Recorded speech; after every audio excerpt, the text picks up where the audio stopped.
Berdasarkan pantauan tim liputan di Pasar Inpres Kota Lubuk Linggau, harga ayam potong mulai mengalami kenaikan hingga 80%, jika sebelumnya harga ayam potong pada awal April lalu hanya Rp25.000 per kilogram, kini melonjak naik dan tembus Rp38.000 sampai Rp40.000 per kilonya. Menurut Tati, salah seorang pedagang ayam potong, kenaikan harga ayam potong yang melonjak tajam sudah terjadi sejak 3 hari yang lalu, akibat meningkatnya permintaan konsumen karena telah mendekati bulan suci Ramadan yang tinggal hitungan hari lagi.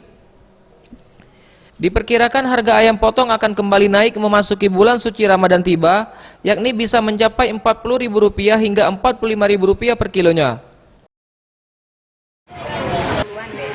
Sebelumnya berapa yuk? Apa?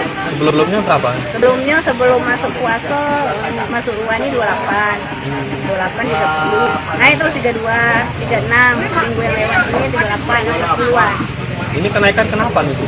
Ini karena permintaan masuk menjelang puasa dan Untuk pasokan ayam potong sendiri, selain berasal dari peternak lokal di Kota Lubuk Linggau dan Musirawas, pasokan ayam potong juga didatangkan dari Kota Palembang. Tim Liputan, Sriwijaya TV.